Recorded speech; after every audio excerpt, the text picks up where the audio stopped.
Salut les gars, j'espère que vous allez bien. Aujourd'hui, toute nouvelle vidéo où je vais vous présenter un joueur que j'affectionne énormément, tout simplement parce qu'il a marqué un club que j'aime énormément, les Girondins de Bordeaux. C'est mon club de cœur depuis que je suis tout jeune. Donc j'ai décidé de vous présenter ce joueur, pas très connu du grand public, mais qui a un très beau potentiel. Avant tout, si vous voulez soutenir la chaîne comme d'habitude, n'hésitez pas à liker ou à vous abonner. Et c'est parti pour la vidéo. Malcolm, de son vrai nom Malcolm Felipe Silva de Oliveira, c'est un nom très long et très compliqué, mais bon, il est brésilien, donc on est habitué, est né le 26 février 1997 à Sao Paulo. Il est issu d'une famille assez pauvre, donc il doit trouver une activité pour un peu se libérer de tous ses problèmes. Et il trouve le foot, il est passionné par le foot et il décide d'en faire son métier.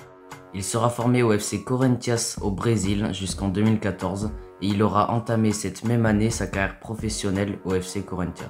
En 2015, l'entraîneur de l'équipe U20 fait appel à Malcolm pour jouer le championnat sud-américain. Il inscrira un but pour 6 matchs joués et le Brésil terminera 4e de la compétition. Cette même année en championnat avec le FC Corinthians, Malcolm sera souvent titulaire aux côtés de Wagner Love et portera son équipe jusqu'à la victoire du championnat. Il finira sa saison avec 5 buts et 2 passes D pour 31 matchs joués. Le 31 janvier 2016, Malcolm partira en France pour rejoindre les Girondins de Bordeaux à 18 ans. Le montant du transfert s'élève à 5 millions d'euros. Malcolm s'est assez bien intégré à l'effectif de Willy Sagnol en jouant 13 matchs et en mettant 2 buts lors de sa première moitié de saison. Lors de la saison suivante, Malcolm, qui évolue au poste d'ailier droit, devient un titulaire indiscutable en jouant 45 matchs sur 46. Il se présente comme un briseur de défense et un soutien pour l'attaquant de pointe. Il sera décisif 16 fois en mettant 8 buts et 6 passes D. Lors de cette saison, Bordeaux finit 6e et se qualifie pour la Ligue Europa. Malheureusement, Bordeaux se fera éliminer très tôt dans cette compétition. Mais ça n'empêche pas Malcolm de briller la saison prochaine. Il sera décisif 6 fois lors des 6 premiers matchs en inscrivant d'ailleurs un doublé face à Lyon avec un but en pleine lucarne dans les dernières secondes du match. Il finira la saison 2016-2017 avec 9 buts et 7 passes D pour 45 matchs joués. Il sera à l'auteur de plusieurs buts magnifiques, certains seront même élus le plus beau but du mois. Lors de la saison 2017-2018, l'international brésilien continuera de faire ce qu'il fait de mieux. Des buts spectaculaires, des matchs inoubliables. Il marquera les stades de toute la France. Mais vers mi-saison, Bordeaux patauge dans les dernières places du tableau. Après le licenciement de Jocelyn Gourvenec et l'arrivée de Gustavo Poyet, Bordeaux met enfin la tête hors de l'eau et fait une remontée fulgurante en terminant 6e, en arrachant l'Europa League grâce à des matchs cruciaux comme la victoire 4-2 face à Toulouse et 4-0 face à Metz. Malcolm finira la saison avec 12 buts et 8 passes D pour 38 matchs joués. Suite aux résultats plus que convaincants de Malcolm, il est approché par l'AS Roma mais le transfert n'aboutira pas.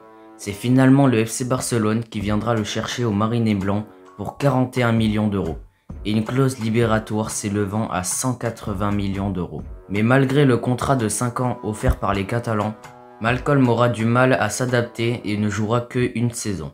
Mais le premier but qu'il inscrit au FC Barcelone est lors de la 4e journée de Ligue des Champions face à l'AC Milan, signant un symbolique égalité. Il remportera la Liga, mais perdra en finale de Coupe du Roi face à Valence. En Ligue des Champions, il atteindra les demi-finales mais se fera éliminer. Malgré une victoire 3-0 face à Liverpool au match aller, Barcelone se prendra une correction en perdant 4-0 au match retour. Malcolm finira cette saison décevante avec seulement 4 buts et 2 passes D en 24 matchs. En 2019, après que le FC Barcelone ait décidé de vendre Malcolm, le Zénith Saint-Pétersbourg est intéressé par le jeune international brésilien et réalise un transfert à 40 millions d'euros pour 5 ans. Il s'est assez bien adapté pour la première saison en mettant 4 buts et 1 passe D pour 15 matchs joués. Il se fera notamment remarquer en 2020 en inscrivant son premier doublé avec le Zénith. Le 25 juillet 2020, il jouera titulaire pour la finale de Coupe de Russie face au FK Khimki, désolé si je le prononce mal. Il provoquera un penalty et le transformera, donnant la victoire au Zénith.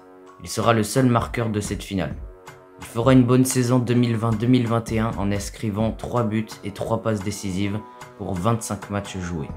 Il reviendra au goût du jour lors de la saison 2021-2022 en inscrivant 9 buts et 8 passes D pour 35 matchs joués. Durant l'été 2022, plusieurs clubs sont intéressés par les capacités de Malcolm comme Arsenal, West Ham ou Newcastle.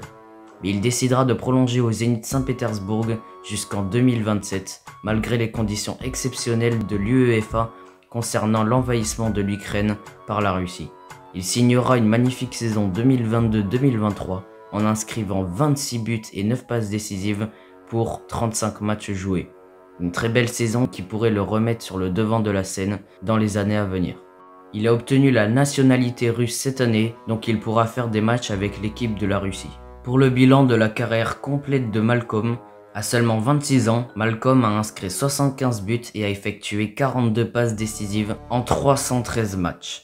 Il a gagné la Ligue brésilienne, la Liga, la Coupe de Russie et 3 fois la Super Coupe de Russie. Voilà les gars, c'est la fin de la vidéo. J'ai beaucoup aimé faire cette vidéo parce que toutes les recherches autour de Malcolm m'ont beaucoup intéressé. J'aime beaucoup ce joueur parce qu'il m'a vraiment marqué toutes les années à Bordeaux où j'étais allé le voir contre Paris où ils avaient fait 2-2 et c'était vraiment exceptionnel ce joueur, il faisait des choses incroyables. Donc je voulais vous présenter un peu sa carrière et si vous avez kiffé dites-le moi dans les commentaires, je peux le faire avec d'autres joueurs pas trop connus et en tout cas je vous souhaite une bonne journée, tchuss. Brody down to blasphemy. They say I ain't next up, they be talking blasphemy. You say you want the boss, why you didn't ask for? You say you want a war, it's gonna be a lot of casualties.